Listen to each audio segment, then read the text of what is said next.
Hey, fly tires, how you doing today? It's the Tom and Julia and Phil show. We're all here today, and we're going to tie a nymph. We're going to tie one of those Euro-style jig nymphs, and it's got a couple of new techniques that we haven't seen in our fly tying sessions.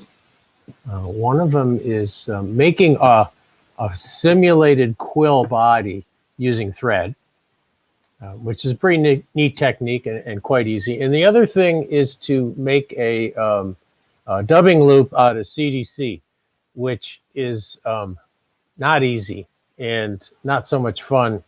And I actually don't care for it that much. I don't care for spinning CDC in a loop. Personally, because I just don't like the way it looks.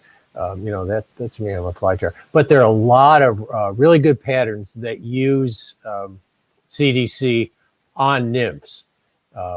So we're gonna do it today. We're gonna try it. It's actually not that bad, but it's a different technique. So it's something new that you'll hopefully learn today. This fly is a UK derived fly. It's developed by Howard Croston, and Howard says that it came about as kind of a quick and dirty fly. Howard has fished in a lot of competitions, and it came about as a quick and dirty fly when they were in competitions and they needed to crank out a bunch of flies quickly. When you're tying with quill, they wanted a quill body on this fly, but unfortunately working with quill, whether it's a biot or a peacock quill or whatever, is a little time consuming and a little delicate, and sometimes it takes some time to wind it on, whereas the thread body is much easier. The other reason was that they wanted to tie these on lots of different weights, so different sizes, 12 with a big bead, 14 with an 1/8-inch bead, and 16 with a 5/32, because they adjust their weight mainly by the size of the bead, and they just needed to tie a bunch of these. So Howard developed this fly, and he says most of my flies are kind of quick and dirty, and it's a pretty good looking fly.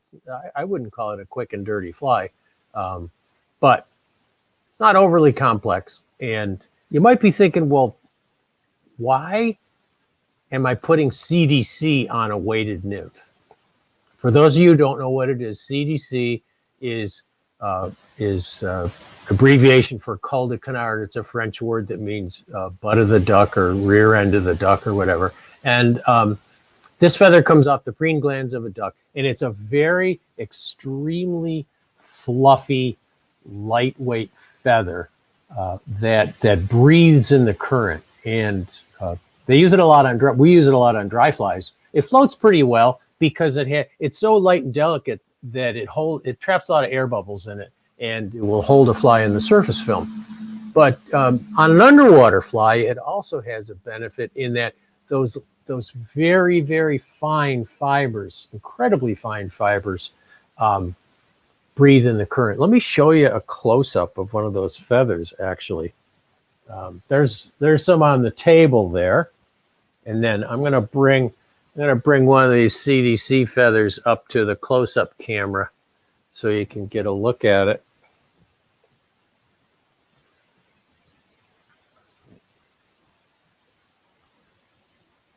So there is that feather, and you can see how very, very delicate those fibers are. And so when you put them on a nymph, they'll hold a few air bubbles in them, but they're just going to move with every little bit of current. So it simulates something that's alive. So that's why we use CDC and nymphs. It's not because they float, and I don't think they're super effective on dry flies because they float so well, because CDC doesn't float that well. It's actually even in a dry fly, it moves and breathes with every little puff of air, every little bit of current, and it does give you the impression of something that's that's alive. If you don't have CDC, you could substitute some downy fibers from the base of a feather. It's not going to be quite as good. Not going to have exactly the same effect. But if you don't have these feathers, then you have to improvise and substitute. All right. So, do we have any questions so far? I see the weather report. I see reporting in. Oh, and Orvis says Howard was the 2019 World Fly Fishing Champion. So it's got to have a pretty good fly. Quill body flies are fun to tie and easy. They are, Ken. They're a little slow sometimes. And that's why they developed this. Let's see. Any other questions that I missed before we start?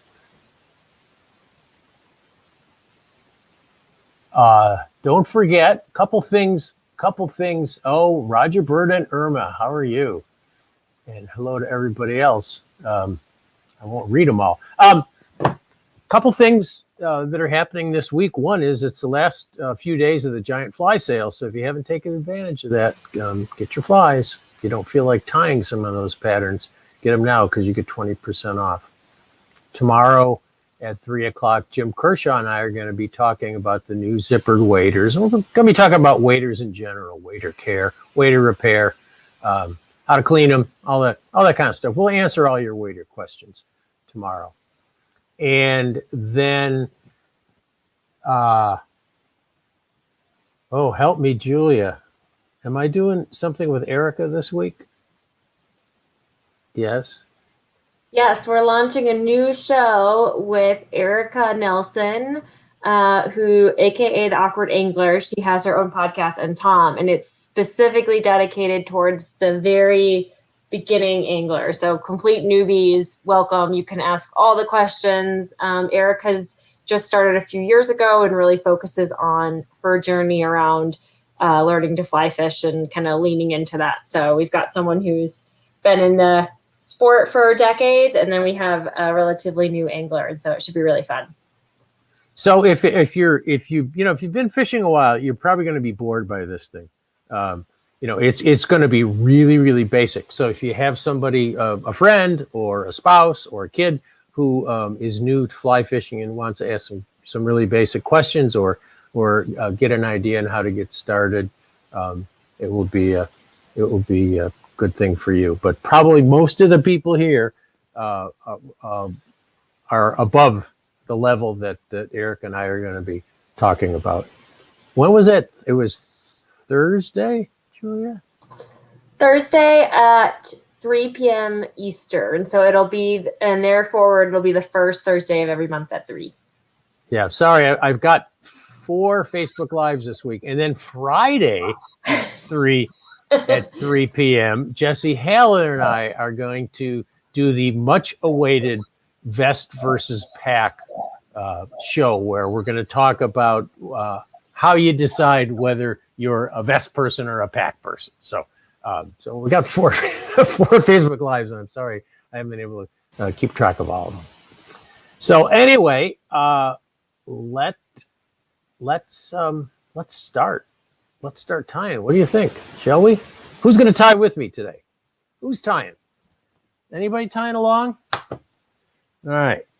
So let's go over to, there's what the fly is going to look like. Hopefully it'll look a little better than that one. Once I get it in the close-up camera, it doesn't look so good. So here's some of the materials. You've got the list of materials there. Phil put it on the comments. And I am going to take a size 16 tactical jig hook.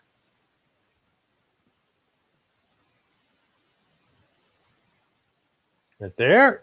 And I'm going to take a 5/32 inch copper bead. And I'm going to look for the non-slotted end. Not the slotted end, but the round end. It's harder to do this when it's further from. I'm going to hold this up. I can't do it in front of the camera. I'm going to hold it up in front of me where I can see it easier.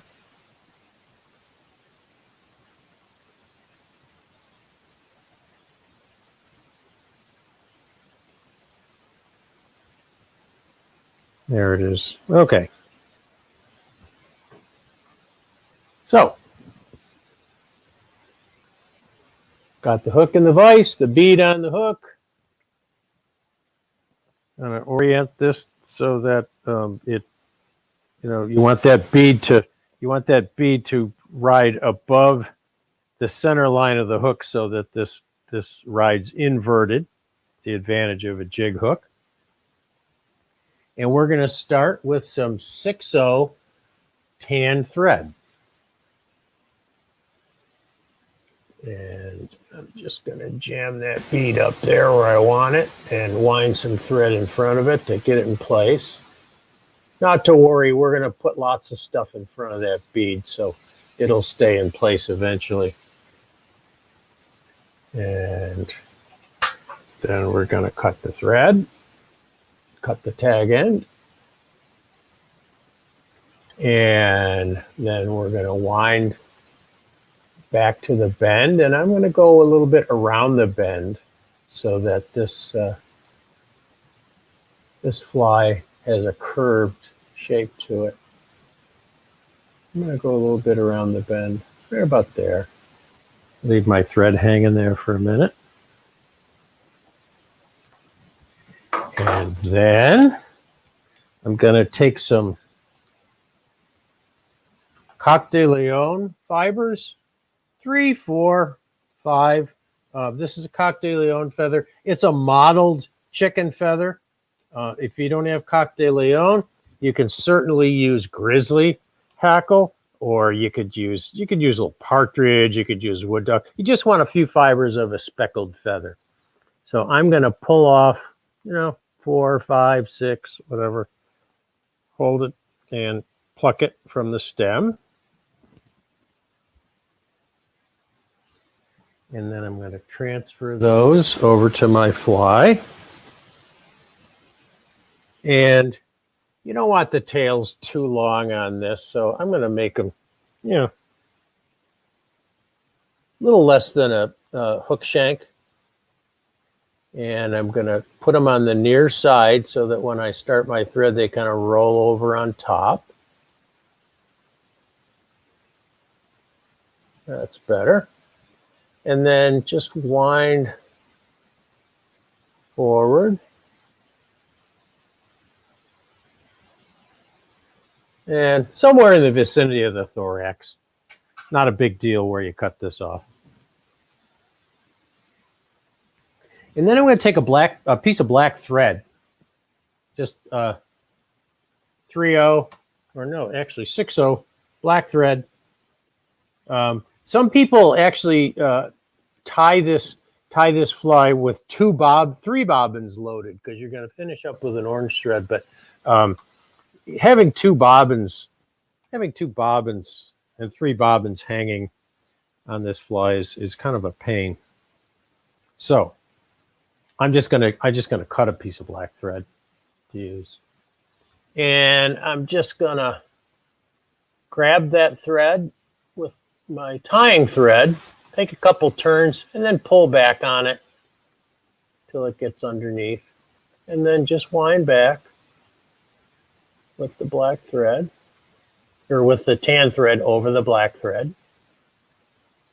And you could use anything that's black. And now, once I start going forward, I'm going to spin my bobbin counterclockwise just to flatten the thread. It'll give me a smoother body. And you're going to want to go about halfway down the shank and build up that to a little bit of a taper, not much. That's probably about enough of a taper. And end about in the middle of the shank. And then take that black thread and spin it a little bit. Give it a little twist. Because when you wind this thread, if you twist it, you start out with your first couple ribbing turns that are going to be really thin. And if you keep giving it a twist as you come, and then let it untwist or get flat, it'll actually get a little bit bigger, so it actually looks like a taper. a tapered quill. And tie that off with a couple turns. Actually, you only really need one turn here because we're going to put some glue on there. And cut off the tag of your black thread. Any questions so far, Julia?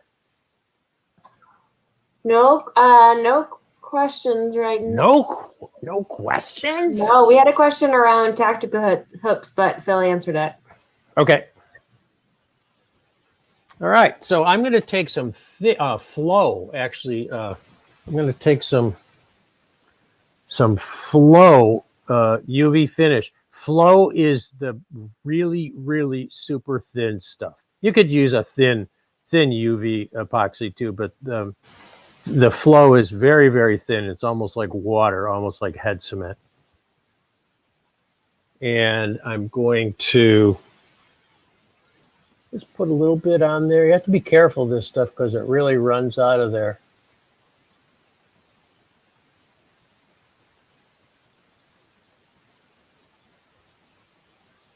Just a little bit. And just cover that whole body. Oh, I got too much. I knew that was going to happen. I'll just get rid of it. Now I got it all over my hands. And then take your UV torch and give it a good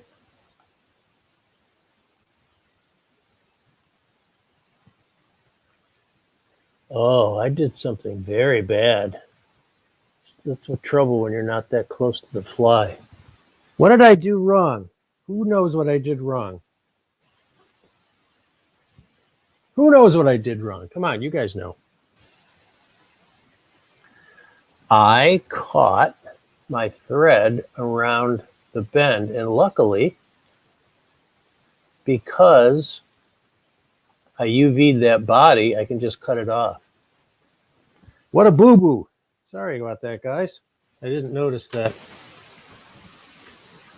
Okay, so far so good and pretty easy, right? Now I'm going to take about a dozen strands of black crystal flash. You could use anything black. You could use black thin skin or black. This is actually Flashaboo. Did I say crystal flash? Flashaboo, crystal flash, whatever. But just take about a dozen strands of some kind of shiny black material. Doesn't really matter. And wet it. It's going to make it easier to deal with. And then just tie this in on the top. And make sure that it comes back so that you're, about halfway. And bind it under. And now you're going to put a little, and just let that hang. Just let that hang back out of the way.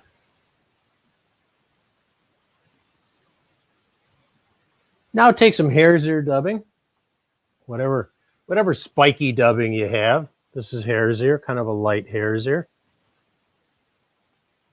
Grab a little bunch.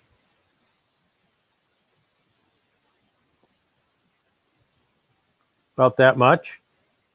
Not too much. You're just going to make a little thorax there.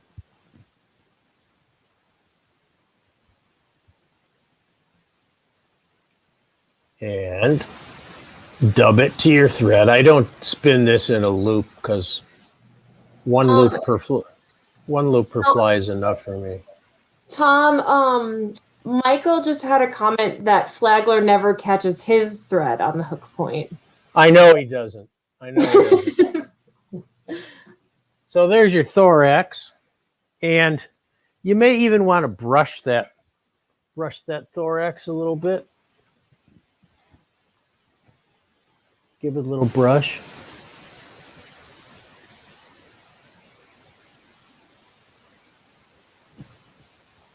Just to fuzz that up a little bit.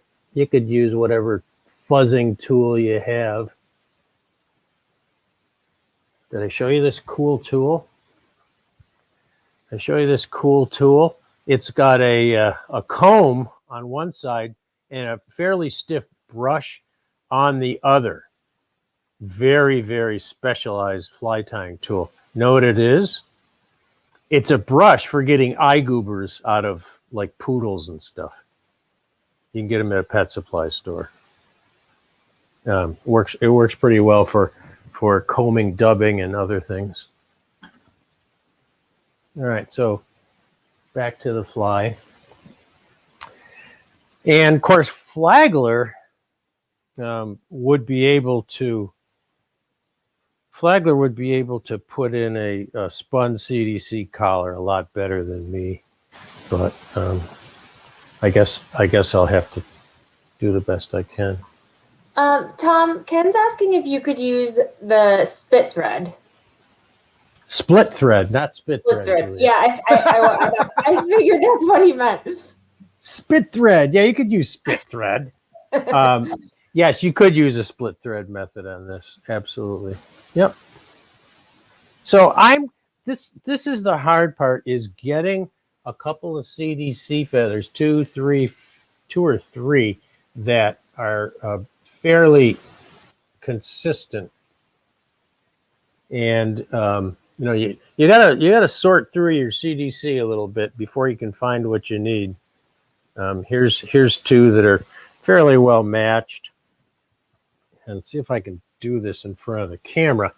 It's not easy, but you want to lay your feathers on top of each other so the stems align. We'll move this other stuff out of the way, and then remove that really fuzzy stuff at the base, like so, and then try to get the tips together if they'll go. And then stroke the fibers so that they're running perpendicular to the stem. And then you want to take something like a binder clip. I am actually using this CDC tool, which works fairly nice, but a binder clip or the Petition Magic. Here, I'll show you the Petition Magic clip. I don't know if they're even available in the United States anymore. I'm gonna grab one here.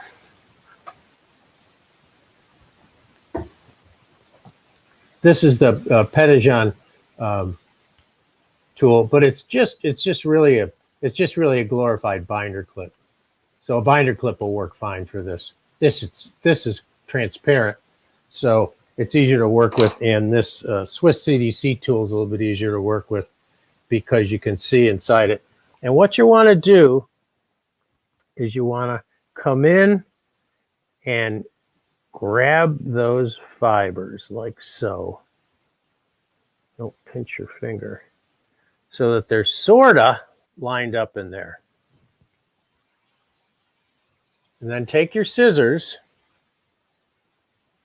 and cut along the stem.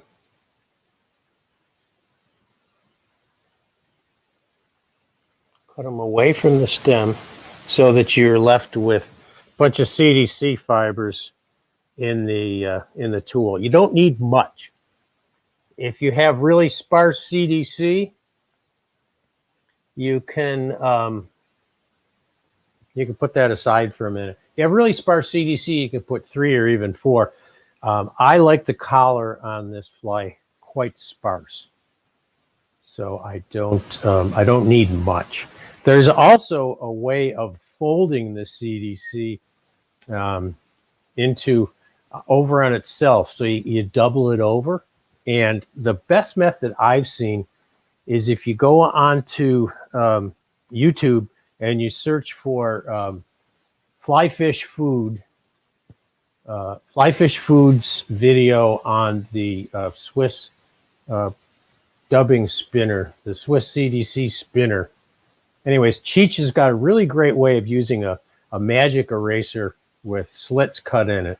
It's quite easy. You can get magic erasers at I think he said at the grocery store. I don't think we have them at our grocery stores, but certainly not at Max Market in Paulet, Vermont. But you can take a magic eraser and make slits in it, and then you can fold that CDC into the slots and double it over, and then grab it with your tool, whatever tool you have.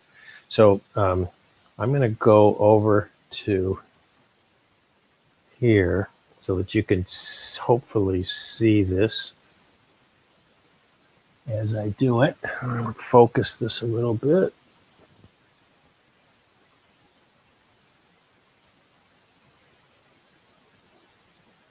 Okay, so I'm going to make a loop with my thread.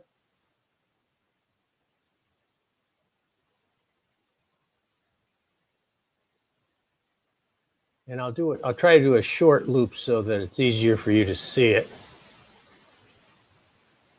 And just wind over that loop. Tom, Brenda's asking if you could do a composite loop. Yes, you can always do a composite loop. You can always do a composite loop. Absolutely. So now I've got a loop of thread, and I'm going to stick a dubbing spinner in there. Not entirely necessary, but this will help you. And so I've got that dubbing spinner in there, and if I release tension, the loop is open, and when I pull on it, it'll close, okay? So I'm going to release my tension, and I'm going to bring that CDC that I've prepared over to that loop and get it inside that open loop, and then pull on the dubbing spinner so that I've grabbed that CDC in there. Now you want to carefully pinch this to make sure it stays closed, and spin your spinner, and then gradually release the tension so that that CDC gets bound into the thread. So now you've got a CDC hackle. And then you're going to wind this around the head. And I think I'll go to the close-up camera here. Tom, Larry's asking if it would help to wax the thread here. I don't know. I don't think it would. The thread grabs this stuff pretty well. I've never waxed it when I've done this technique. So you're just going to wind that CDC and stroke it back as you would a wet fly hackle so that it lays back. And you can see that that's pretty long. That hackle, and then tie off your loop.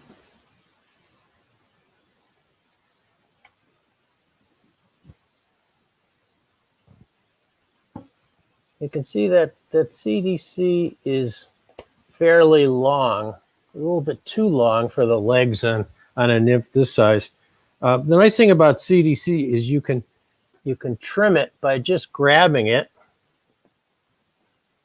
and breaking it. So just grab it and break it. You may want to do some of this after you finish the fly, but you can pluck it away and get those long fibers out of there. You don't want to cut it because it doesn't leave as it doesn't leave a real natural taper. But if you pluck it, you break it, it looks a little more natural. So now you've got the CDC collar on there. And I just bumped my camera. Sorry about that. Tom, Roger's asking if you could just hackle the CDC and save the trouble of the dubbing loop. You could, but it's harder to adjust the size. If I were a little bit more careful on how I trim that CDC, I could have adjusted the size better. But yeah, you could wind it. This is also a little more durable than just winding a CDC feather. But you could, absolutely you could. And then you want to just kind of part those CDC fibers and pull your wing case straight over the top. and tie it down right in front of the bead. You only need about 2 turns here.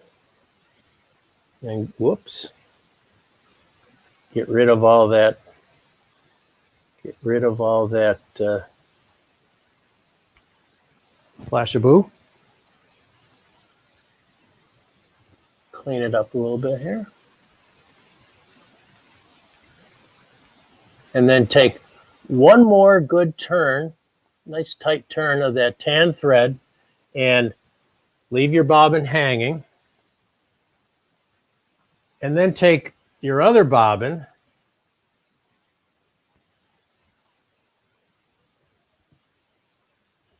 or if you don't have another bobbin, whip finish. If you don't have another bobbin, you don't have a second bobbin, whip finish the tan thread and pop some orange thread into your bobbin.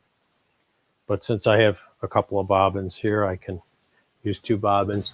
And then you're just going to start that orange thread right behind the bead with 5 turns, maybe even 4. I'll go 5. And then cut that off. And you can cut your tan thread off.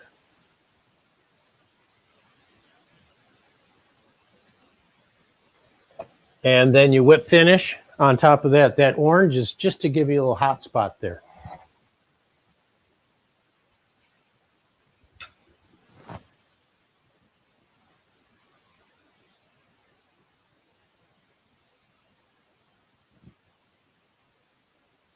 And I'll just make a 4 turn. I don't want that hot spot too big.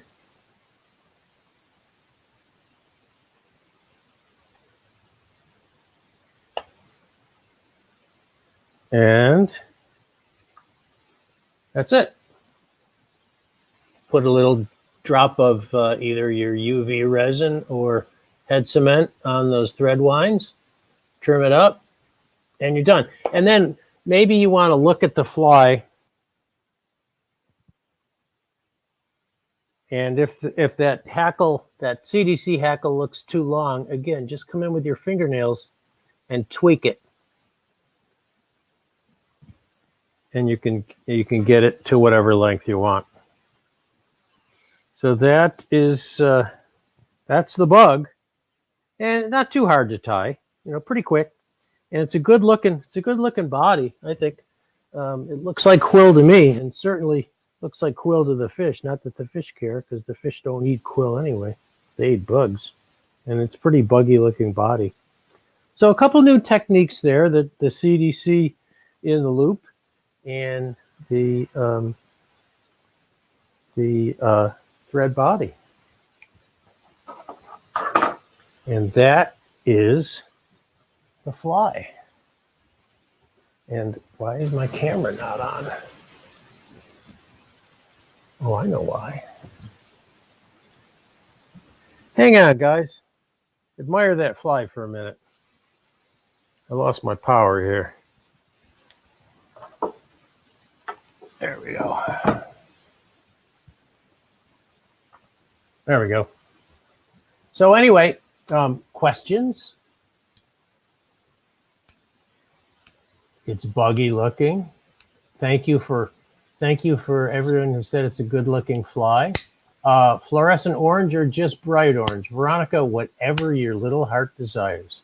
You know, if you want a real bright one, use fluorescent orange. If you want a little more subtle one, use orange. You could also use a chartreuse hotspot or a yellow hotspot or a red hotspot, depending on what the fish like. So that's up to you. This Howard ties his with orange, but you could use any color you want. Roger learned about a CDC loop. Yeah, it's not that hard, Roger, really. It looks hard. It's just kind of a pain.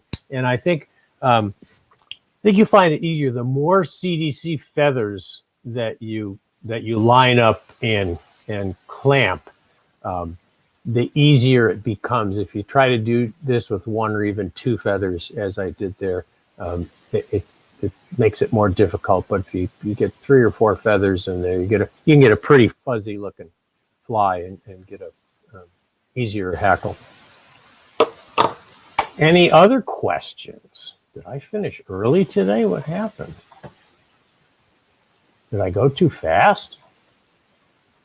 What do you guys think? Did I go too fast? You must have some more questions. Let me see here.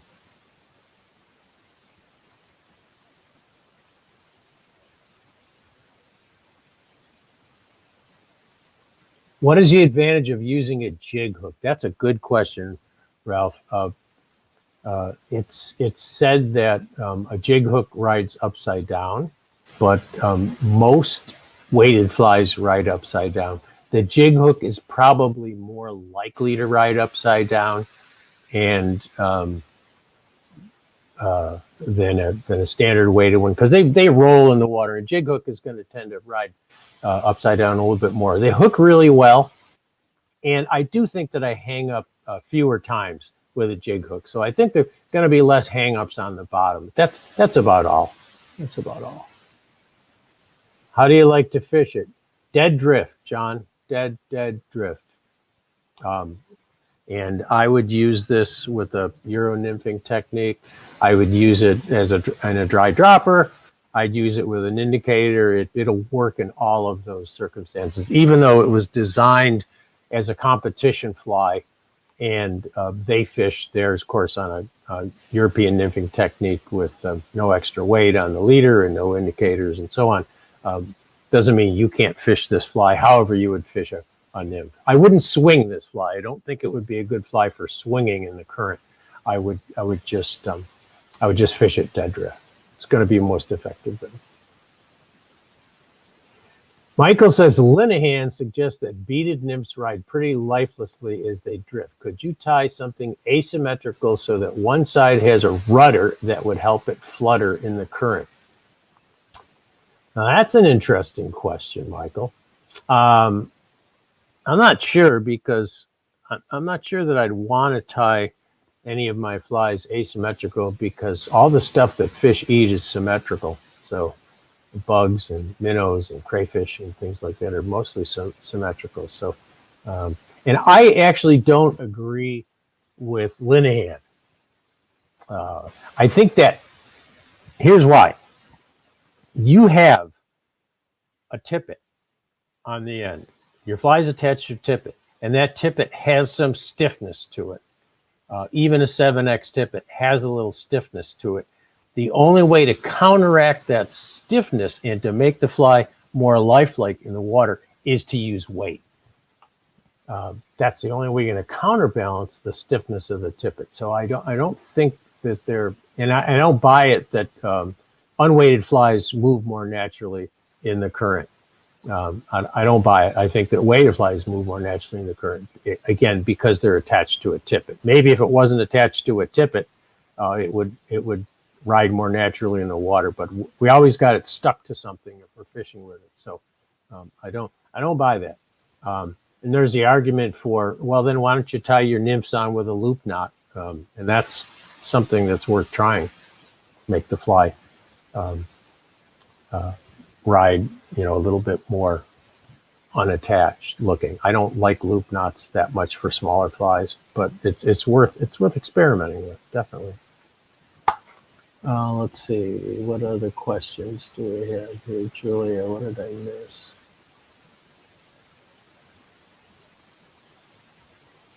The time for another saltwater pattern. Yeah, maybe. Maybe. You could tie another one and not catch the thread. Ha, ha, ha, ha. Very funny. Yes, you could use turkey buyouts, Ken, absolutely. You could use turkey buyouts. You could use peacock quill. This is just a way of avoiding using quills. That's all it is. And looks pretty good, and it's pretty simple and inexpensive. So where can I get red dubbing? I would like to use it for a nymph I'm trying to make. Joe, there's lots of dubbing available in red. If you can't find any locally, or you don't want to go on the internet, because you can find red dubbing on the internet very easily, you could go to yarn store and buy some red wool and chop it up and dub with it. It would work. It would work just fine. I don't need black sparkle material for the wing case, but had a turkey feather. Yeah, that'll work great. I don't think the wing case is an essential part of this fly anyway, so you probably tie it without it. I would tie these in size 12 through 16. I know Howard just says size 16, but I think, and you could actually tie it on an 18 jig hook if you wanted to with a really small bead.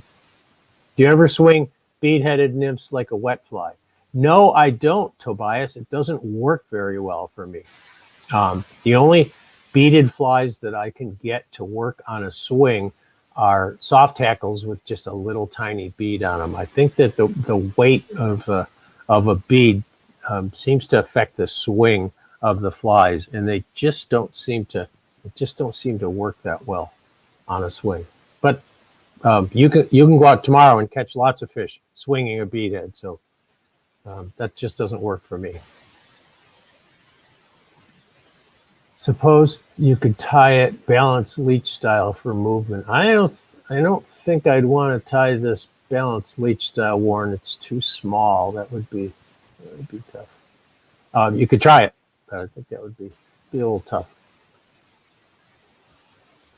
Don't forget, everyone, that when fish take these flies, they're getting a quick glimpse of it drifting by. They're not seeing it for yards and yards along the bottom, and they're not following it and looking at it and making sure that it looks naturally. It's just going whoosh over their heads, and they make a decision: either eat it or don't eat it. And they're not seeing a lot of it. They can't see nymphs underwater from very far away, so they're not seeing much of it. And all you need is that impression of stonefly or mayfly or caddisfly drifting by their faces, just for that split second when they make that decision. So, don't worry so much about worry about what depth your nymph goes at, because the fish will choose different depths to feed from. But don't worry so much about how lifelike the fly looks, as far as the motion of the fly. How does fluorocarbon line sink in a stream? It sinks faster than nylon, Joe. That's why a lot of people use it for nymphs and streamers. But you need to be careful of fluorocarbon because it doesn't break down over time. Nylon will break down eventually, but fluorocarbon doesn't break down. So you need to be very careful that you don't leave any of it on the stream. Put it in your pocket. Put it in a Ziploc bag, or and then take it home and dispose of it in the trash. Do you know of any videos on how to tie the flies in Dave Whitlock's Guide to Aquatic Trout Foods? I don't, Jesse. I don't know of any videos. If you couldn't find with the internet search, I don't know. I've never seen a video of Dave Whitlock's flies tied. What's your take on using different bead colors? Always surprises me when we focus so much on the fish body when there is this big head, various colors for the head. Again, I think it's worth an experiment. I have a feeling there's not much difference between a copper and a gold and a silver bead, but I do think that black beads are sometimes more effective than the shinier beads, a matte black bead, and that's on there just for weight, but it's a really efficient way of getting weight on your fly. And I'm not sure about these rainbow colored beads that are sold, or mottled beads. I don't know how you would tell whether they're more effective than another bead. It's really difficult to do a valid scientific experiment to figure out which is better. So, try a bunch of different colors and see how they work for you. That's the best way. Local river, I fish here in New Zealand, brown trout, check out the fly, then fishermen, then they take the fly. Oh, okay. Glad I don't live in New Zealand. My fish aren't that smart. They just grab it when it goes by. Let's see. What's the smallest size nymph you would use while Euro nymphing or as a dropper? Boy, Tobias, Euro nymphing, they usually fish bigger flies, but nymph fishing, I've used down to a size 24 when the fish are feeding on midges. And sometimes you need to in certain tailwaters. Sometimes you need to go to a really tiny nymph. It's not that often, but there are certain rivers where you're going to be more effective with a very, very tiny nymph pattern. But most of the time, most rivers 12, 14, 16 seems to, and 18 seem to work out for most people. But there are those times when you need a little tiny one.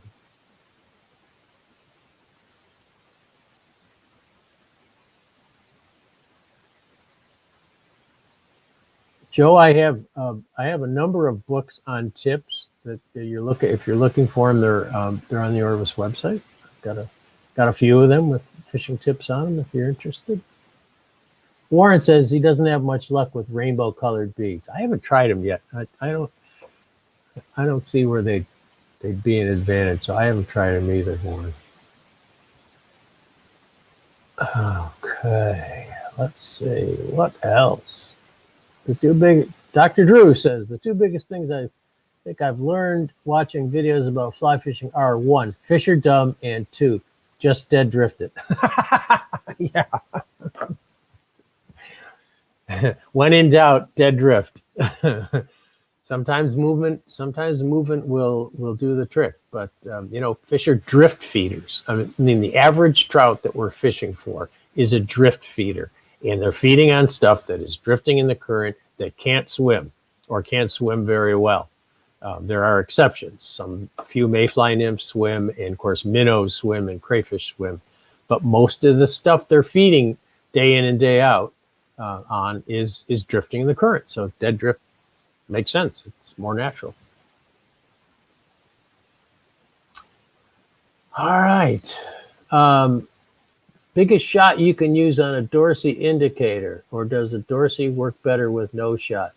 Well, Rick, you can make a Dorsey indicator as big as you want. That's the beauty of a Dorsey indicator, is that you can adjust the size of the yarn. So I imagine you could tie a giant Dorsey indicator that would hold up a pretty big split shot. But I don't know sizes of split shot like BB and B and 0. I just pick them. I just pick them out of my shot container and put on whatever one I think is right. So I don't know what sizes, but you could probably use the biggest size non-toxic shot with a big Dorsey indicator, and it would hold it up, I would imagine. Get some books Tom has wrote. They are great books, and you learn from them. Well, thank you, Ken. I appreciate that. All right, everybody. Well, it looks like we're kind of running out of questions. Don't forget, we've got 3 other Facebook Lives this week, and tomorrow is Waders. Wednesday is no Facebook Lives. Thursday is Erica and Tom talking about things like where to get a fishing license, how to find a place to fish, how to find a fishing buddy, very basic stuff. And then Friday, Jesse Hadler and I are going to square off on the vest versus sling pack questions. So, and why each of us prefers one over the other, and try to help you decide what's best for you. All right. Well, thank you all for tuning in today. It really means a lot to us that you spent an hour with us today, and I hope everyone is having a good spring. It is spring. Doesn't look like it in some parts of the country, but it is spring, and the weather's getting warmer here in the Northern Hemisphere, and it's going to rain. The rivers are going to get blown out, and then things will get good. So get ready. Get your tackle ready, get your flies ready, and enjoy this fishing season. Thanks.